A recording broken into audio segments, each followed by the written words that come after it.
In this video, we're going to be doing some angular momentum review. So let's start off with our first question.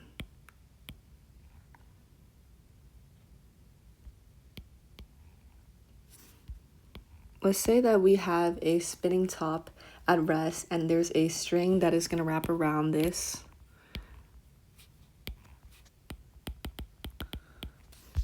Let's say our top has a mass of 468 grams. And let's say the radius is going to be equal to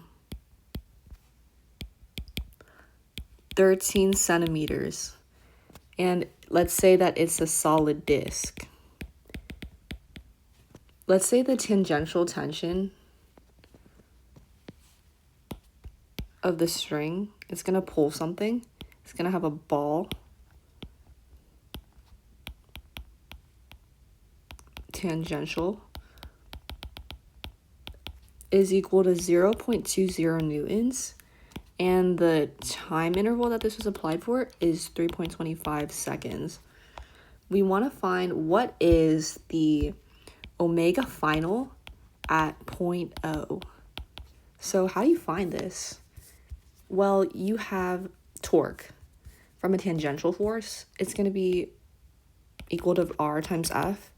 Sine of theta, it's going to be sine of 90 because it's going to be tangential. So it's going to be 90 degrees. So this is your circle, right? And you're going to have, this is your radius. That's your side. It's going to be 90 degrees. So sine of 90 is equal to 1. It's going to be RF. So you're just going to have R, which is 0.130 times 0.20 times 1 is equal to 0.026 newtons. So to find your I of your disc, you're going to have 1/2 mass times radius squared, which is equal to 1/2 of 0.468 here. And that's going to be times 0.130. And then you're going to square that. So that's going to be equal to 0.0039546 kilograms times meters squared. So now what you want is what your angular speed is. Your angular speed is going to need you to use a cake equation, which is going to be omega F is equal to omega initial plus alpha t. But here your omega initial, is equal to 0 because you start from rest. So really this equation is going to become omega F is equal to alpha times t. But you need to find what your alpha is first though, right? So alpha is equal to your torque over your inertia, which here your torque is going to have, we're given what our torque was. It was 0.026 newtons, right? So then you would divide that by your moment of inertia that we just found, which is 0.0039546. That's approximately going to be 6.58 rad per second squared.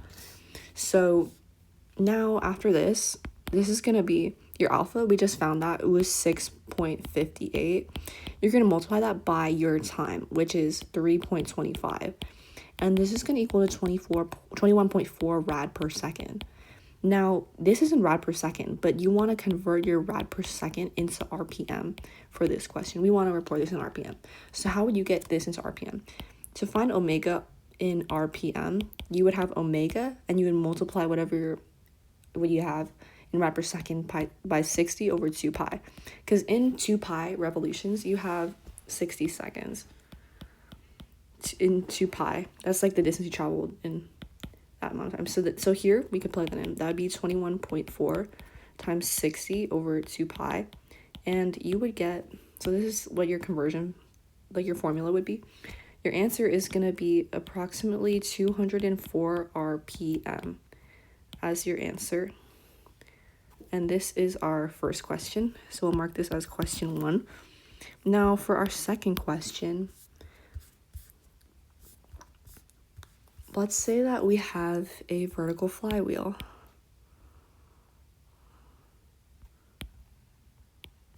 So it's going to look like this.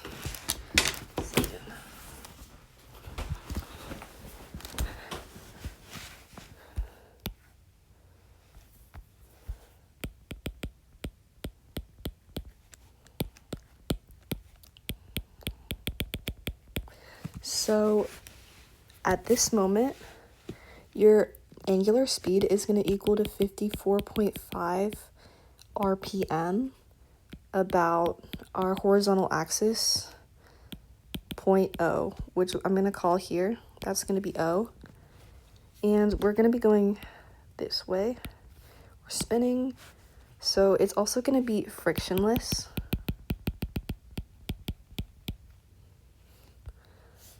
It's going to be a frictionless flywheel, and it's going to be brought to rest by raising a weight. So we're going to say that here, our mass of the disc is equal to 14.8 kilograms, and the radius of the disc is equal to 47.5 centimeters. And we have a wrapped around string. And here's your weight.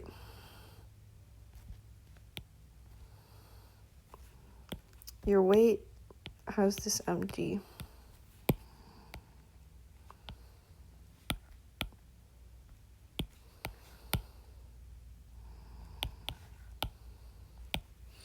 So let's do some calculations for this.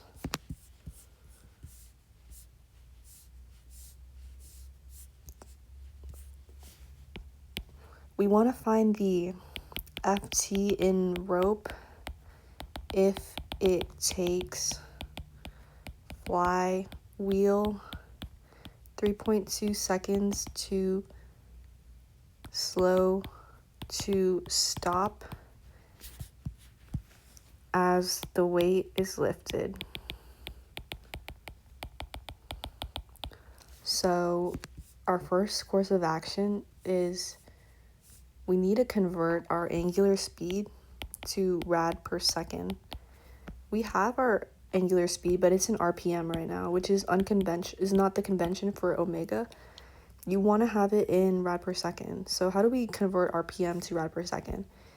We have our initial is equal to 54.5 times 54.5 RPM. And then to get this into rad per second, you would multiply this by 2 pi over 60.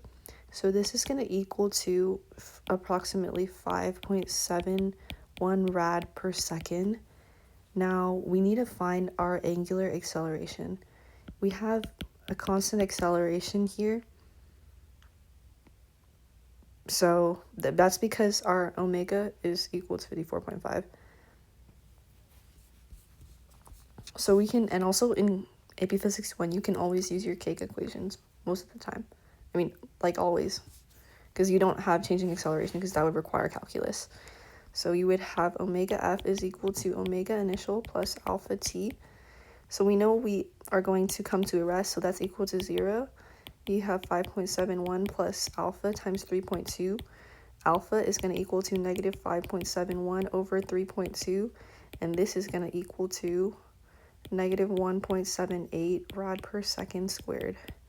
Now we're going to use Newton's second law, but in rotational form, which is torque is equal to I times alpha, which is the analog of F is equal to ma. Now we have to find the moment of inertia of the ring, which is going to equal to mr squared. This is equal to 14.8 times 0.475 squared, and this is equal to 3.34 kilograms times meters squared. Now we need to find what the torque is from the rope. We're going to equal to that's going to equal to TR, and that's going to be sine of 90 degrees because we know that it's going to be, like, looking at this, we can tell that the disc is going to have, like, this is the rope, right? The rope is going to be making an angle of 90 degrees, and when you have sine of 90, that's equal to 1. So we have sine of 90 is equal to 3.34 as our tension,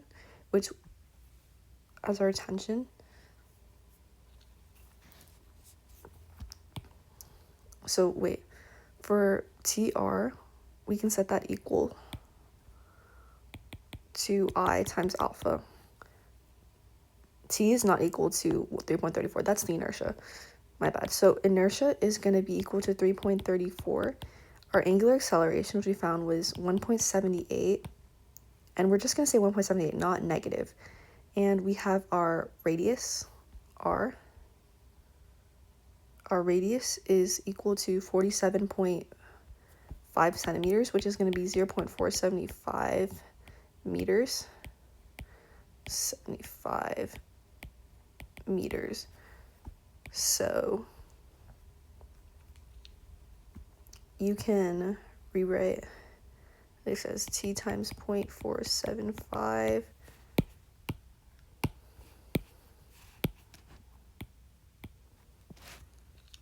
so your answer is going to be equal to this over 5.94 over 0.475. So that's what the product of that is. And this is going to equal to 12.5 newtons. So that is going to be your first part.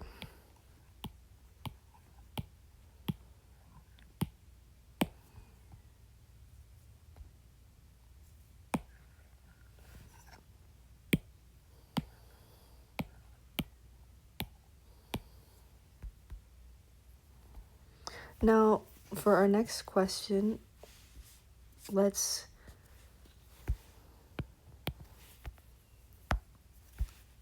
find how many revs for flywheel, or how many revs does flywheel make in 3.2 seconds. How do we do this? We can use cake rotational form, where theta is equal to omega initial plus omega final 2 times t. So we literally just plug and chug. So your answer is going to be, so that's times 3.2. This is going to be 9.14 rad. No, okay, not yet. But it's in rad, but we want to have it in revolutions. So rev is equal to 9.14, and we're just going to multiply it by 1 over 2 pi, aka divided by 2 pi. That's going to be 1.45 revs. Now, let's see how much higher was the weight lifted. So we're going to use Newton's second law linear for translational motion. For our hanging mass,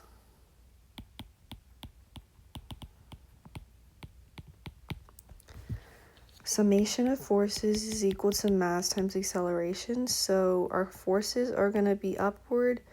We're going to say we have our mass like this, right? We are going to be lifting our mass up. So our acceleration is going to be in the up direction. So we're going to make upward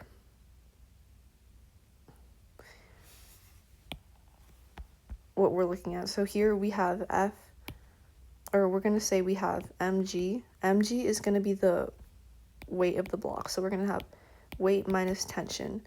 So we're going to say that weight is acting up and then tension is acting down, just for this as how we define it. So we have mg minus t is equal to ma. So we're going to, after this, let's just isolate t.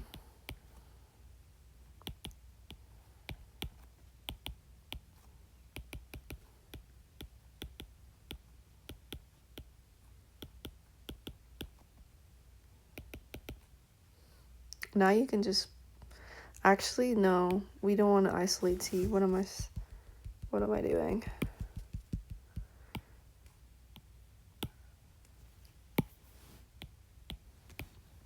We're going to isolate ma plus t. Wait, no. That was fine. So we're going to have T, so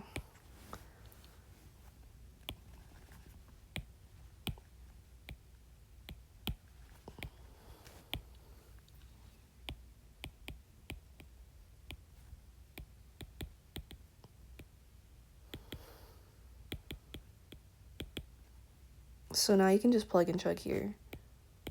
It's going to be 12.5 over 9.8 minus 0.846, which is approximately going to be 1.40 kilograms. Now, that's the mass that was lifted.